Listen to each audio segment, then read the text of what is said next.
Hello students, welcome to Pattadakal English Academy and Panishankari English Academy. ಇವತ್ತು PUC second ಇಯರ್ದ question bank ನಿಂದ ಒಂದು question number 30A ಅಂದ್ರೆ ಅನ್ಸಿನ್ passage ಇದನ್ನ ಬಿಡಿಸ್ಕೊಡ್ತೀನಿ. ಆ passages ಅನ್ನ ಒಂದು 3 ಪ್ಯಾಸೇಜಸ್ ಅನ್ನ ಕೊಟ್ಟಿದ್ದಂಗ ಅದರ. ಎಸ್, 2 ಪ್ಯಾಸೇಜಸ್ ಕೊಟ್ಟಾರ. 2 ಪ್ಯಾಸೇಜ್ ನಲ್ಲಿ ಇವತ್ತು ಫಸ್ಟ್ ಪ್ಯಾಸೇಜಸ್ ಫಸ್ಟ್ ಪ್ಯಾಸೇಜ್ ಅನ್ನು ನಿಮಗೆ ಬಿಡಿಸ್ಕೊಡ್ತೇನೆ. ಕ್ವಶನ್ ಬ್ಯಾಂಕ್ ನಲ್ಲಿ ಕೊಟ್ಟಿರುವಂತ ಕ್ವಶನ್ ಇದ್ರೆ ಪ್ಯಾಸೇಜ್ ಇದು. ಇಲ್ಲೇ ಒಂದಿಷ್ಟೇನೋ ಇನ್ಸ್ಟ್ರಕ್ಷನ್ಸ್ ಕೊಡ್ತಾರ, ಅದೊಂದು ಸ್ವಲ್ಪ ನೋಡ್ಬೇಕಾದ ಅವಶ್ಯಕತೆ ಇದೆ. ಯಾಕಂದ್ರೆ ಲಾಸ್ಟ್ ಇಯರ್ ಹೊಸ ಕ್ವಶನ್ ಪೇಪರ್ ಪ್ಯಾಟರ್ನ್ ಬಂತು, ಒಂದಿಷ್ಟು ರೂಲ್ಸ್ ಬಂದವು, ಹಿಂಗಾಗಿ ಸ್ವಲ್ಪ ನೋಡಬೇಕು. Comprehension of prose passage part C. This question item assesses the reading comprehension ability of students. Okay, the passage is of moderate length, neither too long nor too short, and the students are expected to answer questions set on the passage. Okay sir, the questions set shall not be sequential. ಅಂದ್ರ passage ನೊಳಗೆ ಏನ್ matter serial ಬಂದವಲ್ಲ ಆ ಪ್ರಕಾರ questions ಗಳು ಇರೋದಿಲ್ಲ. ಇದೊಂದು passage ಅನ್ಕೊಂಡ್ರೆ ಒಳ್ಳೆ ಫಸ್ಟ್ ಕ್ವಶನ್ ಇಲ್ಲಿ ಇರ್ಬೋದು, ಸೆಕೆಂಡ್ ಕ್ವಶನ್ ಇಲ್ಲಿ ಇರ್ಬೋದು, ಸೀಕ್ವೆನ್ಸ್ ಅಲ್ಲಿ ಇರೋದಿಲ್ಲ ಅಂತಾರ. ಸ್ವಲ್ಪ ಟಫ್ ಆಯ್ತು ಹುಡುಗರಿಗೆ. And should not encourage copy paste answers. ಅಂದ್ರ ಇಲ್ಲಿ ಕಿತ್ಕೊಳ್ಳೋ ಇದು ಏನದಲ್ಲ, ಇದು ಎಕ್ಸಾಕ್ಟ್ಲಿ ತಗೊಳ್ಳೋದು ಅಲ್ಲಿ ಬರೆಯೋದು. ಸಾಧಾರಣ ಹುಡುಗರು ಇದನ್ನೇ ಮಾಡ್ತಾರ ಸರ್, ನೀವೇನ್ ಹೇಳಿದ್ರು ಅದನ್ನೇ ಮಾಡ್ತಾರ ಅವ್ರು. ಆರ್ಟ್ಸ್ ಕಾಲೇಜ್ ಹುಡುಗರು, ಸಾಧಾರಣ ಹುಡುಗರು, ಬಿಲೋ ನಾರ್ಮಲ್ ಹುಡುಗರು ಇದನ್ನೇ ಮಾಡೋದ್ರಿ. ಅವರು ಸೆಂಟೆನ್ಸಸ್ ಬರ್ಲಿಕ್ಕೆ ಒಮ್ಮಿದ್ದಮಲ್ಲಿ ಎಕ್ಸಾಮ್ದಲ್ಲಿ ಏನ್ ಬರ್ತೈತ್ರಿ ಅವ್ರಿಗೆ, ಸ್ವಲ್ಪ ಹೆಲ್ಪ್ ಸಿಕ್ಕರ್ ಸಾಕು. ಅದೇನೋ ಅಂತಾರಲ್ಲ, ನದಿ ಕುಡಿ ಶೋಭವನಿಗೆ ಹುಲ್ಲು ಕಡ್ಡಿ ಸಹಿತ ಆಸರ ಅಂತೇಳಿ. ಅವ್ರಿಗೆಲ್ಲ ಅದೇ ಸಂದರ್ಭದಲ್ಲೇ ಅರ್ಥ ಮಾಡ್ಕೊಂಡು ಲ್ಯಾಂಗ್ವೇಜ್ ಕಲಿತು ಬರೆಯುವಂತ ಸಾಮರ್ಥ್ಯ ಇರೋರು ಬರೀತಾರೆ. ಬಟ್ ಬರೆಯಕ್ ಬರ್ಲಾರ್ದವ್ರು ಕಾಪಿ ಪೇಸ್ಟ್ ಮೆಥಡ್ ನ ಫಾಲೋ ಮಾಡ್ತಾರೆ. ಅಂದ್ರ ಅಲ್ಲಿ ಕ್ವಶನ್ ಬಂದಿರುವಂತ ವರ್ಡ್ಸ್ ನೋಡದೈತಿ, ಪ್ಯಾಸೇಜ್ ನಾಗ ವರ್ಡ್ಗಳು ಬಂದಿರುವಂತ ಲೈನ್ಸ್ ಗಳು ತಗೊಳ್ಳೋದು, ಬರಿದು ಇದನ್ನೇ ಮಾಡ್ತಾರೆ. ಸರ್ ತಾವು ಮಾಡೋ ಪ್ರಯತ್ನ ಕರೆಕ್ಟ್ ಪ್ರಯತ್ನ, ಆದ್ರ ಕೆಲವು ಹುಡುಗರು ಹಂಗ ಮಾಡ್ತಾರ. ಬಟ್ ಬಹಳ ಹುಡುಗರು ನನ್ನ ಎಕ್ಸ್ಪೀರಿಯನ್ಸ್ ಪ್ರಕಾರ ಅಂತಂದ್ರ ಕಾಪಿ ಪೇಸ್ಟೇ ಮಾಡೋದ್ರಿ sir. The questions set shall not be sequential and should not encourage students copy paste answers. Okay, ಮಾಡ್ತಾರ ಮಾಡ್ಲಿ. ಎಷ್ಟ ಇರ್ತದೆ, ಸಾಧಾರಣ ಹುಡುಗರು ಇದ್ದವ್ರು ಮಾಡೇ ಮಾಡ್ತಾರ, ವೈಸ್ ಹುಡುಗರು ಇದ್ದವ್ರು ಮಾಡ್ತಾರ, ನೀವು ಹೇಳ್ದಂಗ ಮಾಡ್ತಾರೆ. 1 or 2 questions shall be set on vocabulary. vocabulary ಮೇಲೆ 1-2 ಕ್ವಶನ್ ಔಟ್ ಆಫ್ 9. ವೊಕ್ಯಾಬ್ಯುಲರಿ ಅಂದ್ರೆ ಯಾವ್ದು ಇರ್ಬೋದು ಅಂತೀರಿ ನೀವು? Antonyms, synonyms, word formation. ಅಂದ್ರೆ ಕರೆಕ್ಟ್ ಇದ್ದದನ್ನ ಕರೆಕ್ಷನ್ ಮಾಡುದು, ಅಥವಾ ಕರೆಕ್ಷನ್ ಇದ್ದದನ್ನ ಕರೆಕ್ಟ್ಲಿ ಅಂತ ಮಾಡುದು, ಕರೆಕ್ಟ್ ಅಂತ ಮಾಡುದು. ಹಿಂಗ ವರ್ಡ್ ಫಾರ್ಮೇಶನ್ ಚೇಂಜ್ ಮಾಡುದ್ರಿ. ಪಾರ್ಟ್ಸ್ ಆಫ್ ಸ್ಪೀಚ್, ಯಾವ ಪಾರ್ಟ್ ಆಫ್ ಸ್ಪೀಚ್ ಅಂತ ಕೇಳ್ಬೋದ್ರಿ. ಅದ words use in the passage. ಈ ಒಂದು ಆಸ್ಪೆಕ್ಟ್ಸ್ ಮೇಲೆ ಕ್ವಶನ್ಸ್ ಗಳು ಇರ್ತವೆ. Please note that the revised pattern has 9 questions. ಅಂದ್ರೆ ಈ ಪಾಯಿಂಟ್ ಗೊತ್ತಾತನು ವಿದ್ಯಾರ್ಥಿಗಳು ನಿಮಗೆ. ಅಂದ್ರೆ ರಿವೈಸ್ಡ್ 2025 ದಲ್ಲಿ ಬಂದಿರುವಂತ ಕ್ವಶನ್ಸ್, ಕ್ವಶನ್ ಇದು 30th A ಕ್ವಶನ್ ಪ್ಯಾಸೇಜ್ ಮ್ಯಾಗ ಇರ್ತಕ್ಕಂಥವು 10 ಕ್ವಶನ್ಸ್ ಇರೋದಿಲ್ಲ. ಮೊದಲು 10 ಕ್ವಶನ್ಸ್ ಇರ್ತಿದ್ದವ್ರಿ, ಈಗ 9 ಕ್ವಶನ್ಸ್ ಇರ್ತಾವ. ಅದು ಹುಷಾರಾಗಿ ಗಮನಿಸ್ರಿ. 9 ಅಂತ ತಿಳ್ಕೊಂಡು ಬೋಲ್ಡ್ ಮಾಡ್ಯಾರ ನೋಡ್ರಿ. ಓಕೆ ಬರ್ರಿ. ಸ್ಟೂಡೆಂಟ್ಸ್ ಪ್ಯಾಸೇಜ್ ಅನ್ನ ಸ್ಟಡಿ ಮಾಡ್ಬೇಕಾಯ್ತು ಅಂದ್ರೆ 2 ತರದ ರೀಡಿಂಗ್ ಅನ್ನ ಮಾಡ್ಬೇಕ್ರಿ. ಒಂದು ಸ್ಕೀಯಿಂಗ್, ಇನ್ನೊಂದು ಸ್ಕ್ಯಾನಿಂಗ್. ಸ್ಕೀಯಿಂಗ್ ಅಂದ್ರ ಈ ಕ್ವಶನ್ ಸ್ಟಾರ್ಟ್ ಮಾಡಿದ್ರ ನೀನು ಬರ ಬರ ಬರ ಬರ ಬರ ಬರ ಬರ ಬರ ಬರ ಬರ ಬರ ಬರ ಬರ ಬರ ಬರ ಬರ ಓದ್ಕೊಂತ ಹೋಗ್ಬಿಡ್ಬೇಕ್ರಿ. ಹಂಗ ಫಾಸ್ಟ್ ಬರಬರ ಅಷ್ಟೇ ರೀ. Ratan Tata most important business man, philanthropist, widely and long history, entrepreneurs. Okay, education United States. Okay okay okay okay. Oh, Ratan Tata ಅವ್ರ ಬಗ್ಗೆ ಐತೆ. ಇದು ಪ್ಯಾಸಸ್ ಆಯ್ತಾಳ, ಗೊತ್ತಾಯ್ತಾಳ. ಈ ರೀತಿ ಓದೋದಕ್ಕ ಏನಂತಾರ, ಸ್ಕೀಯಿಂಗ್ ಅಂತ ಕರೀತಾರ. ಒಂದು ಸ್ಕೀಯಿಂಗ್ ಮಾಡೋದ್ರ ಮುಖಾಂತರ which matter is the passage about ಅಂತ ತಿಳ್ಕೊಬೇಕಾಗ್ತದೆ. ಸ್ಕೀಯಿಂಗ್ ಅದು. ಸ್ಕೀಯಿಂಗ್ ಮುಗಿಸಿದ ನಂತರ ಮತ್ತೆ ಸ್ಕ್ಯಾನಿಂಗ್ ಅಂತ ಮಾಡ್ಬೇಕ್ರಿ. ಸ್ಕ್ಯಾನಿಂಗ್ ಅಂದ್ರೆ ರೀಡಿಂಗ್ ಮಾಡ್ತಿರ್ಬೇಕಾದ್ರೆ ಪ್ರತಿ ಇಂಪಾರ್ಟೆಂಟ್ ವರ್ಡ್ನು ಸಹಿತ್ರಿ. ಪ್ರತಿ ಇಂಪಾರ್ಟೆಂಟ್ ವರ್ಡ್ನು ಏನ್ ಮಾಡ್ಕೋಬೇಕು ಅಂತಂದ್ರ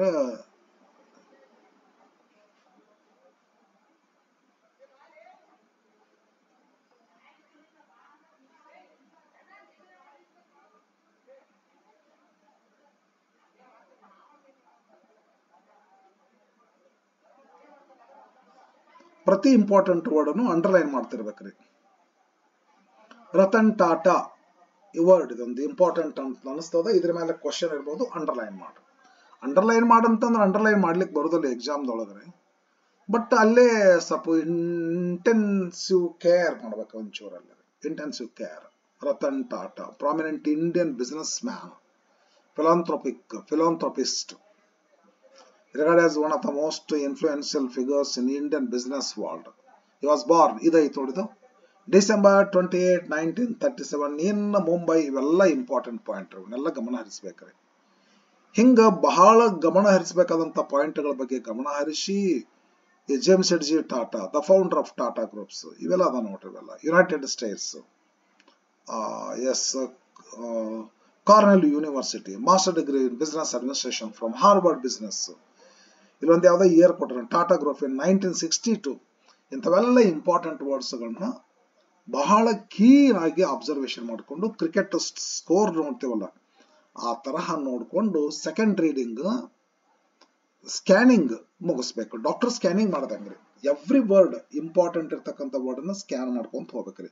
ಸ್ಕ್ಯಾನ್ ಅಂದ್ರೆ read with great care, keen interest ಅಂತ ಹೇಳಿ, like reading cricket score board.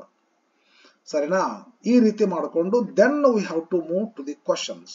ಇಲ್ಲ ಕ್ವಶನ್ಸ್ ಕೊಟ್ಟಿರ್ತಾರಲ್ಲ, ಈ ಕ್ವಶನ್ಸ್ ಆಗಲೇ ಹೇಳಿದ್ದಾರೆ ಸೀಕ್ವೆನ್ಸಿಯಲ್ಲಿ ಇರೋದಿಲ್ಲ ಅಂತ ಹೇಳಿ. ಕ್ವಶನ್ಸ್ ಫಸ್ಟ್ ಕ್ವಶನ್ ಇಲ್ಲಿರ್ಬೋದು, ನೆಕ್ಸ್ಟ್ ಕ್ವಶನ್ ಇಲ್ಲಿ ಮ್ಯಾಲೆ ಇರ್ಬೋದು.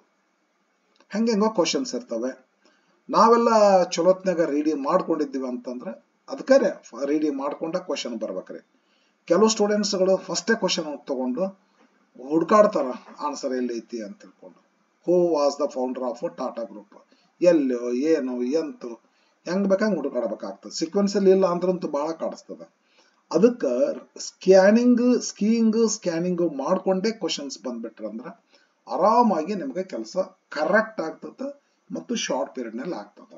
Right way of answering questions on the passage is ಏನೈತಿ, reading, skimming and scanning. We have to follow these two reading skills. ಅದು correct way of answering questions on passage. ಬರ್ರಿ friends, ಇದು passage ಏನೈತಂತ ನೋಡೋಣ. Ratan Tata is a prominent Indian business man, okay, and philanthropist who is widely regarded as one of the most influential figures in the Indian business world. ಏನ್ tough ಆಗ್ತತೇನ್ರಿ ನಿಮ್ಗೆ word prominent, important. Ratan Tata is Ratan Tata is an important Indian businessman and he is a philanthropist. Philanthropist ಅಂದ್ರೆ a person who helps others, particularly the poor, by giving them money. Philanthropist ಅಂತ ಕರೀತಾರೆ. ಮೊನ್ನೆ expire ಆದರು ಇವರು, Ratan Tata sir ಅವರು. ದೊಡ್ಡ ಒಂದು government ದೊಡ್ಡ ಪ್ರಮಾಣದ ರೆಸ್ಪೆಕ್ಟ್ ಕೊಡ್ತೀವಿ ಸರ್ಗೆ, ರತನ್ ಟಾಟಾ ಅವರಿಗೆ. ಅದೇ because of this character, helping nature. Who is widely regarded as one of the most influential figures. ಏನ್ ಇನ್ಫ್ಲೂಯೆನ್ಸ್ ಫಿಗರ್ಸ್ ಅಂತಂದ್ರೆ ಒಂಥರ ಇನ್ಫೆಕ್ಷಸ್ ಫಿಗರ್ಸ್, ಬೇರೆದವ್ರ ಮೇಲೆ ಪ್ರಭಾವ ಬೀರುವಂತ ಕ್ವಾಲಿಟಿ ಉಳ್ಳವರು. APJ ಅಬ್ದುಲ್ ಕಲಾಂ ಸರ್, ಹೌದಲ್ಲ, ಲೂಯಿ ಪಾಶ್ಚರ್ ಸರ್. ಅವ್ರ ಲೈಫ್ ಸ್ಟೋರಿ ಓದಿದ್ವಿ ಅಂತಂದ್ರ ಸಾಕಷ್ಟು ತರದ ಬದಲಾವಣೆಗಳಾಗುವ ಸಾಧ್ಯತೆ ಐತೆ ನಮ್ಮ ಜೀವನದಲ್ಲಿ.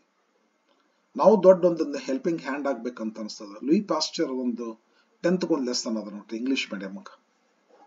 ಓಕೆ, ಅಂತ ವ್ಯಕ್ತಿಗಳಿಗೆ, ಬೇರೆದವರ ಮೇಲೆ ಪ್ರಭಾವ ಬೀರುವ ಶಕ್ತಿಯನ್ನು ಹೊಂದಿರುವಂತ ವ್ಯಕ್ತಿಗಳಿಗೆ ಇನ್ಫ್ಲೂಯೆನ್ಷಿಯಲ್ ಫಿಗರ್ಸ್ ಅಂತ ಕರೀತಾರೆ. ರತನ್ ಟಾಟಾ ಹಂಗ ಅವ್ರು ನೋಡ್ಬೇಕಿತ್ತು. ಅವರ ಎಕ್ಸ್ಪೈರ್ ಆದ ದಿವಸ ನಾವು ಟಿವಿ ನೋಡಿದ್ವಿ ನಾವು. ವಂಡರ್ಫುಲ್ ಪರ್ಸನಾಲಿಟಿ ರೀ. ಅವ್ರು ತೋರಿಸ್ತಿದ್ದಾರೆ ಸ್ವಲ್ಪ ಈ ಡ್ರೂಪಿಂಗ್ ಇರ್ತದ ಶೋಲ್ಡರ್ ಒಂಚೂರ, ಟಾಲ್ ಮ್ಯಾನ್. ಎಸ್, ಬರಿ friend. He was Born on Ratan Tata. ಇವರು ಸರ್ ಬಗ್ಗೆ ಪ್ಯಾಸೇಜ್ ಇರೋದು ಅಬೌಟ್ ರತನ್ ಟಾಟಾ. ಹಿ ಅಂದ್ರೆ Ratan Tata was Born on December 28, year 1937, place in Mumbai ರೀ. ಹೌದಾ? Okay. Tata comes from A family with A long history of entrepreneurship ಅಂತ and business success ಅಂತ. ಯಾವ ಫ್ಯಾಮಿಲಿಯಿಂದ ಬಂದರು? ನಾವೆಲ್ಲ ಆರ್ಡಿನರಿ ಫ್ಯಾಮಿಲಿಯಿಂದ ಬಂದರು. ಫಾರ್ಮರ್ ಫ್ಯಾಮಿಲಿ ನಮ್ದು. ನಮ್ಮ ಫಾದರ್ ಫಾರ್ಮರ್. ರತನ್ ಟಾಟಾ ಬಂದಂತ family, it has got a long history of entrepreneurship. Entrepreneurship ಅಂದ್ರೆ ಏನಂತ ಹೇಳಿದಾರೆ ನೀವು? ಇವರು ಗ್ರೇಟ್ ಗ್ರ್ಯಾಂಡ್ ಫಾದರ್ ಇವರು, ಜೆಮ್ಶೆಡ್ಜಿ ಟಾಟಾ ಅವ್ರದ್ದು. ಅವಾಗ ಬಿಫೋರ್ 1947 ರೀ, ಜೆಮ್ಶೆಡ್ಜಿ ಟಾಟಾ ಅವರು ಸ್ಟೀಲ್ ಇಂಡಸ್ಟ್ರೀಸ್ ಸ್ಟಾರ್ಟ್ ಮಾಡಕ್ಕೆ ಬೆಂಗಳೂರಿನೊಳಗ ನಾನೆಲ್ಲ ಓದಿದ್ದೆ. ಬಹಳ ಲಾಸ್ನೇ ಬರ್ತೀರಿ, ಗೌರ್ಮೆಂಟ್ ಸಪೋರ್ಟ್ ಮಾಡೋದಲ್ಲ, ಇಂಡಿಯನ್ ಗೌರ್ಮೆಂಟ್ ಅಲ್ಲ ಫಾರಿನ್ ಗೌರ್ಮೆಂಟ್ ಅನ್ನುವಾಗ ಆಗ್ಲೇಳ್ರಿ ನೋಡೋಣ ಅದೇನ್ ಲಾಸ್ ಆಗ್ತದೆ ಆಗಲ್ಲ ನೋಡೋಣ. ಯಾರು ಬಿಸ್ನೆಸ್ಗೆ ಇನ್ವೆಸ್ಟ್ಮೆಂಟ್ ಮಾಡೋ ಮುಂದ ಬಹಳ ಧೈರ್ಯ ಮಾಡಿ ದೊಡ್ಡ ಸಾಹಸಕ್ಕೆ ಕೈ ಹಾಕ್ತಾರಲ್ಲ ಅವ್ರಿಗೆ ಎಂಟರ್ಪ್ರೆನ್ಯೂರ್ ಅಂತ ಕರೀತಾರೆ. ಆ ತರದ ಒಂದು ಕೆಲಸಕ್ಕೆ ಎಂಟರ್ಪ್ರೆನ್ಯೂರ್ಶಿಪ್ ಅಂತ ಕರೀತಾರೆ.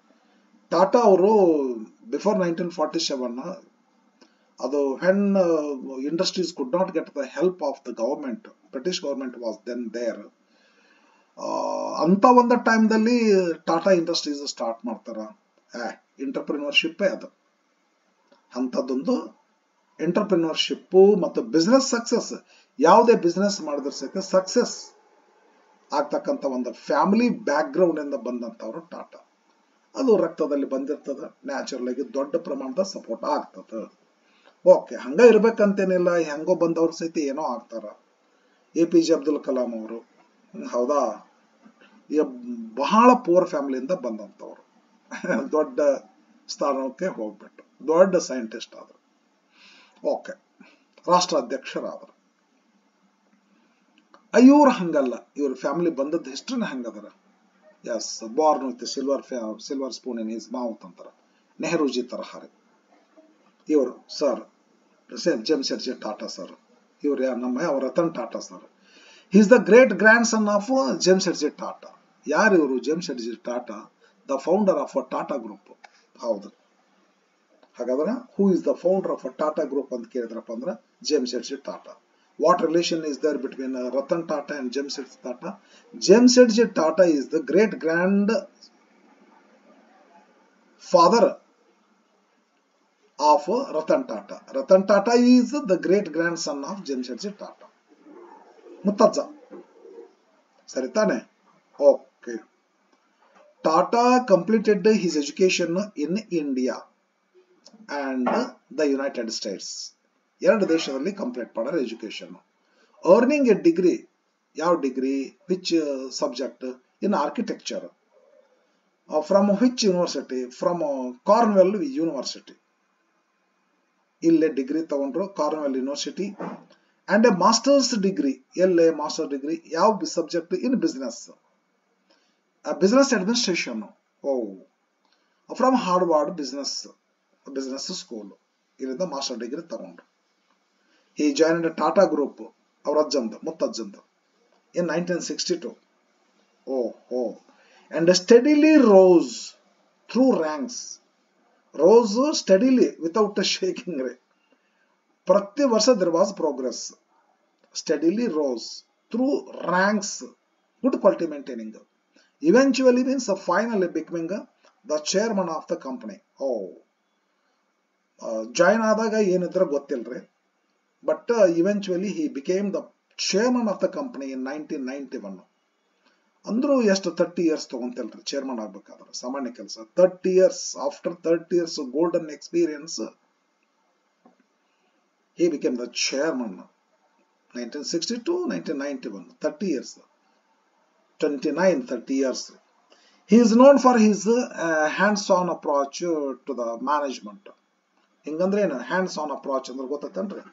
A person who not only guides and not only directs but also take active participation himself. ಒಬ್ಬೊಬ್ರು ಅಲ್ಲೇ ಕೂತ್ಕೊಂಡ ಗೈಡ್ ಮಾಡ್ತಿರ್ತಾರ, ಡೈರೆಕ್ಟ್ ಮಾಡ್ತಿರ್ತಾರ.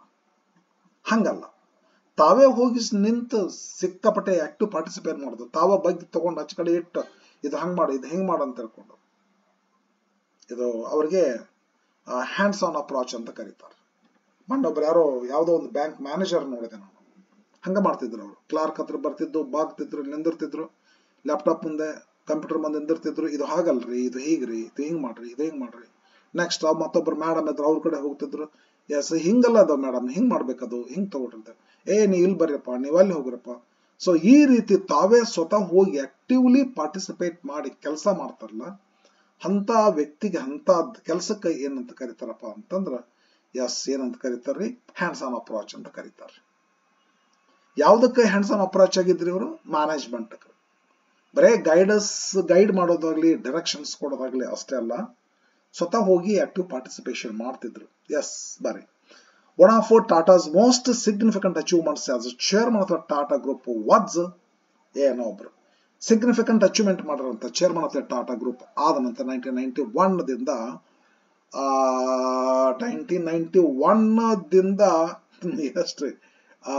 2001 10 ವರ್ಷ, ಮುಂದೆ 2008 18 ವರ್ಷ ರೀ. ಒಂದು 18ನೇ ವರ್ಷಕ್ಕೆ ಚೇರ್ಮನ್ ಆಗಿ ಜಾಯಿನ್ ಆದದ್ದು 1991ದಲ್ಲಿ. ಸಿಗ್ನಿಫಿಕೆಂಟ್ ಅಚೀವ್ಮೆಂಟ್ ಮಾಡಿದ್ದು 2008ದಲ್ಲಿ. ಏನ್ ಮಾಡಿದ್ರು sir? As a chairman of the Tata group was ಏನ್ರಿ sir achievement? Significant highlighting achievement ಅವ್ರದ್ದು ಆಸ್ ಅ ಚೇರ್ಮನ್ ಏನಂತಂದ್ರೆ, ದ ಅಕ್ವಿಸಿಷನ್ ಅಂದ್ರೆ ಬೈಯಿಂಗ್. ಏನೋ ಒಂದು ಕೊಂಡ್ಕೊಂತಾರಂತ. ಏನ್ ಕೊಂಡ್ಕೊಂತಾರ? Jaguar land rover. ಇದು ಒಂದು ಏನೋ ಗೊತ್ತಿಲ್ರಿ, ಇದು ದೊಡ್ಡ ಪ್ರಮಾಣದ ಲ್ಯಾಂಡ್ ಇರ್ಬೇಕಂತ ಅನ್ಸುತ್ತೆ ನನಗೆ. ಜಾಗ್ವಾರ್ ಲ್ಯಾಂಡ್ ರೋವರ್, ಇದು ಏನು ನನಗೆ ಗೊತ್ತಿಲ್ರಿ. ಇದ್ರಿ ಜಾಗ್ವಾರ್ ಲ್ಯಾಂಡ್ ರೋವರ್ ಅಂತೇಳಿ ನಾನು ನೋಡ್ಲಿಕ್ಕೆ ಹೋಗ್ಲಿಲ್ಲ, ಗಮನ ಹರಿಸಲಿಲ್ಲ. ಸಾರಿ ಫ್ರೆಂಡ್, ಒಂಚೂರು ನೋಡ್ಬಿಟ್ಟಿದ್ರ ಖುಷಿ ಇರ್ತಿತ್ತು. ಇದನ್ನ ಪರ್ಚೇಸ್ ಮಾಡಿದ್ರಂತ್ರಿ 2008ದೊಳಗ. ಈ ಪರ್ಚೇಸ್ ಮಾಡ್ತಕ್ಕಂಥದ್ದು ದೊಡ್ಡ ಟರ್ನಿಂಗ್ ಪಾಯಿಂಟ್ ಆಗ್ತೈತೆ ಅಂತ ಅನ್ಸುತ್ತೆ ನನಗೆ. ಹಾಗಾಗಿ the most significant achievement as chairman of Tata Group was the acquisition of Jaguar Land Rover, which year in 2008. Another landmark, ಇನ್ನೊಂದು significant achievement ಏನಂದ್ರೆ was the launch of a Tata Nano. ಇದು car, ಇದು nano car. ಅದು ಸಸ್ತದಾಗ 1 ಲಕ್ಷದಾಗ ಏನೋ nano car ಬಿಟ್ರಿ. ಇದು ದೊಡ್ಡ ಪ್ರಮಾಣದ ಮಾರಾಟ ಆಯ್ತು ಅಂತ ಅನಿಸ್ತದೆ ಇಲ್ಲಿ. ಸೊ ದ ಲಾಂಚ್ ಆಫ್ ಯಾವ್ದು ಟಾಟಾ ನ್ಯಾನೋ ಇನ್ 2008, ಅದೇ ಸೇಮ್ ಇಯರ್ದೊಳಗನ ರೀ. ದೊಡ್ಡ ಅಚೀವ್ಮೆಂಟ್ ರೀ. Marked as the world's cheapest car. Which is the world cheapest car ಅಂತ ಕೇಳಿದ್ರೆ Tata Nano. Which year was it launched ಅಂತ ಕೇಳಿದ್ರೆ it was launched in 2008. Okay, Ratan Tata has received numerous awards. ಮಾಡ್ರಿ ಸರ್, ಬೇಕಾದಷ್ಟು ಅವಾರ್ಡ್ಸ್ ಅನ್ನು ರಿಸೀವ್ ಮಾಡ್ಕೊಂಡು. And honours for what? For his contribution to business and society. Business ನೊಳಗೆ ದೊಡ್ಡ ಪ್ರಮಾಣದಲ್ಲಿ ಟಾಟಾ ಸ್ಟೀಲ್ಸ್ ಮಾಡ್ಯಾರ. ಅಂಡ್ ಬಿಸ್ನೆಸ್ ನೊಳಗೂ ದೊಡ್ಡ ಅಚೀವ್ಮೆಂಟ್, ಅಂಡ್ ಸೊಸೈಟಿಗೂ ದೊಡ್ಡ ಅಚೀವ್ಮೆಂಟ್ ಮಾಡ್ಯಾರ. ನಾನೊಂದ್ಸಲ ಮಹಾತ್ಮ ಗಾಂಧೀಜಿಯವ್ರ ಲೈಫ್ ಸ್ಟೋರಿ ಓದುವಾಗ ಎಲ್ಲ ನೋಡಿದ್ದೇನ್ರಿ. ಯಾರೋ ಒಬ್ರು ಬರ್ದಿದ್ರು, ಎಲ್ಲ ಅವ್ರ ಬಗ್ಗೆ ತಾವೇ ಬರ್ದದ್ದು ಅಥವಾ ಎಲ್ಲೋ ಒಂದ್ ಕಡೆ ಗಾಂಧೀಜಿಯವ್ರ ಬಗ್ಗೆ. ಈ ಗಾಂಧೀಜಿಯವರು ಆಫ್ರಿಕಾಕ್ಕೆ ಹೋಗ್ತಾರ. ಅಲ್ಲಿ ಜನರಿಗೆ ಫ್ರೀಡಮ್, ಇಂಡಿಯನ್ಸ್ಗೆ ಫ್ರೀಡಮ್ ಕೊಡಿಸ್ಬೇಕಂತ ತಿಳ್ಕೊಂಡು ಹೋದಾಗ ಅಲ್ಲಿ ಬಹಳ ತೊಂದರೆ ಆಗ್ತೈತಿ. ಎಲ್ಲ ಗಾಂಧೀಜಿ ಅವರಿಗೆ ಇಂಡಿಯನ್ಸ್ಗೆಲ್ಲ ಕೆಲಸದಿಂದ ಹೊರಗೆ ಹಾಕಿಬಿಡ್ತಾರ.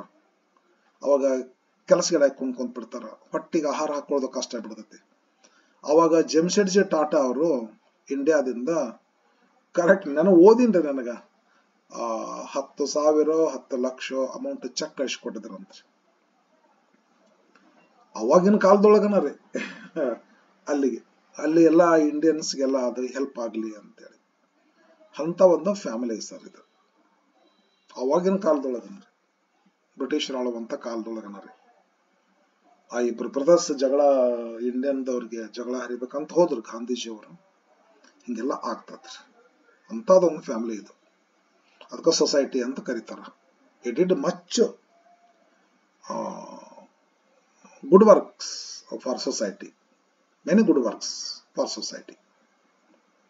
He received honorary Knight Grand Cross of Order of the British Empire. ಇದು ಒಂದು ಅವಾರ್ಡ್, ಇದು ಒಂದು ನ್ಯೂಮರಸ್ ಅವಾರ್ಡ್ಸ್ ಗಳಲ್ಲಿ it is also one of the awards. ಯಾವಾಗ ವಿಚ್ ಇಯರ್ ಅಂದ್ರೆ 2014 ಒಳಗಡೆ. ಏನಿದು ಅನ್ನೋದು ಇಲ್ಲಿ ಕೊಡ್ತಾರೆ. Prestigious honour from the British government and many awards. ಇದು ಅಷ್ಟೇ ಅಲ್ಲ, ಬೇರೆ ಬೇಕಾದಷ್ಟು ಏನೋ ಅವಾರ್ಡ್ಸ್ ಗಳನ್ನ ರಿಸೀವ್ ಮಾಡ್ಕೊಂಡಾರ. ಸರಿ ತಾನೆ. ಈ retired as a chairman of Tata sons ಅಂತ ತಿಳ್ಕೊಂಡು ಅದರ ಚೇರ್ಮನ್ ಇದ್ರು. ಯಾವಾಗ ರಿಟೈರ್ಮೆಂಟ್ ಆಯ್ತು? 2012 ಒಳಗೆ ರಿಟೈರ್ಮೆಂಟ್ ಆಗ್ತದ. ಚೇರ್ಮನ್ ಆಗಿ ರಿಟೈರ್ಮೆಂಟ್ ಆಗ್ತಾರ. But continues to be involved in philanthropic initiatives, ಒಂಥರ ಲೀಡಿಂಗ್ ಆಕ್ಟಿವಿಟೀಸ್. ಫಿಲಾಂಥ್ರೋಪಿಕ್ ಗೊತ್ತೈತಿಲ್ಲ ನಿಮಗೆ? ಫಿಲಾಂಥ್ರೋಪಿಕ್ ಅಂದ್ರೆ helping the poor by giving them money. ಈ ಕೆಲಸ ಮಾತ್ರ ನಿಂದಿರಲಿಲ್ಲ. ಚೇರ್ಮನ್ ಆಗಿ ರಿಸೈನ್ ಮಾಡ್ಕೊಂಡ್ರು, ಬಟ್ ಬಡವರಿಗೆ ಹಣ ಕೊಡೋದು, ಸಹಾಯ ಮಾಡೋದು ನಿಲ್ಲಿಸಲಿಲ್ಲ. ನಡೀತಾ ಇತ್ತು ಹಂಗ ಜೀವನದುದ್ದಕ್ಕೂ.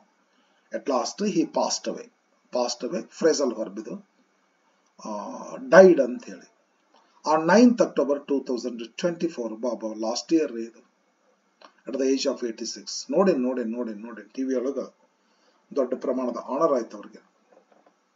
ಓಕೆ ಫ್ರೆಂಡ್ಸ್, ಬನ್ನಿ ಇವಾಗ ನಾವು ಕ್ವಶನ್ ನೋಡುವಂತ ಸಮಯ. Who was the founder of Tata group?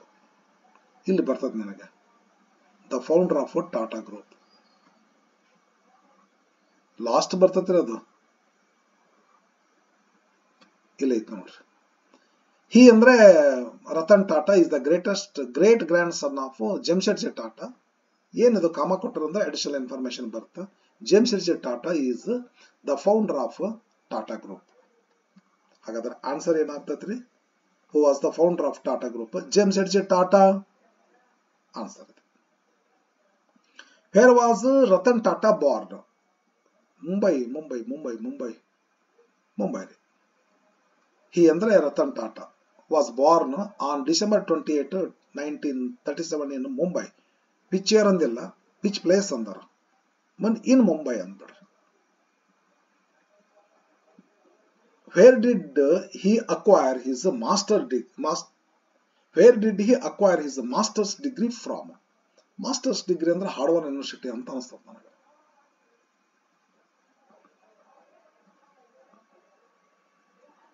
ಇಲ್ಲ ಅದು ನೋಡ್ರಿ, ಇದು ಒಂದು ಯಾವುದೋ ಆರ್ಕಿಟೆಕ್ಚರ್ ಒಂದು certificate from Cornell university and another degree, a master degree. He received a master degree in business administration from Harvard Business School. is the answer. Where did he acquire his master's degree? Harvard Business School. When did he become the chairman of Tata Group? Became the chairman of 1990. Chairman of he becoming the chairman of the company in 1991. Answer is 1991. When? Which is the most significant achievement of Tata Group? Most significant achievement ಅಂದ್ರೆ purchasing of rover land ಅಂತೇನೋ ಐತಲ್ರಿ ಅದ್ರಿ. Jaguar Land Rover, most significant achievement as chairman. ಏನದು? The acquisition of Jaguar Land Rover in 2008. Answer ಇದಕ್ಕೆ. Next, name the prestigious honor conferred on Tata from the British government. ಅದು ಏನೋ ಹೊಡೆದಿದೆಯಲ್ಲಪ್ಪ, ಇಲ್ಲದ್ರಲ್ಲಿ British government.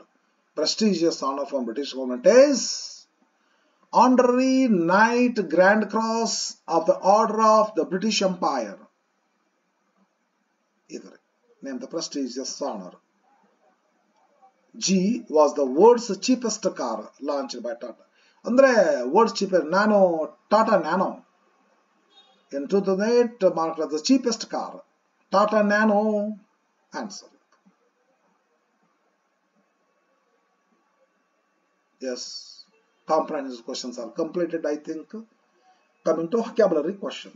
Yadr melada, which expression is used? Expression, phrase, phrasal verb, idiom. ಅವಕ್ಕೆಲ್ಲ expressions ಅಂತ ಕರೀತಾರೆ. ಇಲ್ಲಿ ಬಂದರದು phrasal verb ಬಂದತ್ರಿ. ಒಂದು ಪ್ರೆಪೋಸಿಷನ್, ಒಂದು ವರ್ಬ್, ಒಂದು ಪ್ರೆಪೋಸಿಷನ್. ಪಾಸ್ಟ್ ಅವೇ ಅಂತ ಬಂದತ್ತಲ್ರಿ. ಪಾಸ್ ಒಂದು ವರ್ಬ್, ಒಂದು ಪ್ರೆಪೋಸಿಷನ್ ಕೂಡಿಕೊಂಡು ಹೊಸ ವರ್ಬ್ ಆಗ್ತೈತಿ. ಇದಕ್ಕೆ ಪ್ರೆಪೋಸಿಷನ್. ಇವ್ರು ಎಕ್ಸ್ಪ್ರೆಷನ್ ಅಂತ ಕರೀತಾರೆ. Which expression is used here to indicate depth ಅಂತಾರ. ಅದೇ ಪಾಸ್ ಅವೇ ಅಂತ ಬರಿಬೇಕ್ರಿ. ಪಾಸ್ ಅವೇ ಪ್ರೆಸೆಂಟ್ ಬರೀ ನಡೀತದ್ರಿ. ಪಾಸ್ ಅವೇ, ಪಾಸ್ಟ್ ಅವೇ ಅಂತಾರೆ ಬರ್ರಿ. Last, make the antonym of the word successful. Unsuccessful ರೀ, using appropriate prefix. Un ಹಚ್ಬಿಡ್ರಿ. Successful, unsuccessful. ಇದ್ರ ಪ್ರಿಫಿಕ್ಸ್ ಅದೇನೋ ಆಂಟೋನಿಮ್ ಆಗ್ತದೆ. Thank you for watching friends. ಇನ್ನೊಂದು ಪ್ಯಾಸೇಜ್ ಉಳಿದದ, ಮುಂದಿನ ವಿಡಿಯೋದಲ್ಲಿ ಇದೊಂದು ಪ್ಯಾಸೇಜ್ ಮಾಡಿಕೊಡ್ತೀನಂತ. ಎಸ್, ಫಸ್ಟ್ ಇಯರ್ದು ಹಾಕಿನಿ, ಸೆಕೆಂಡ್ ಇಯರ್ದು ಹಾಕಿನಿ. ವಾಚ್ ಮಾಡ್ಕೊಂತೀರ್ರಿ. ಒಟ್ಟೆ ಒಂಚೂರು ರೆಗ್ಯುಲರ್ ಹಾಕ್ತಿರ್ತೀನಿ friends. Okay, thank you for watching. See you in the next video. Bye.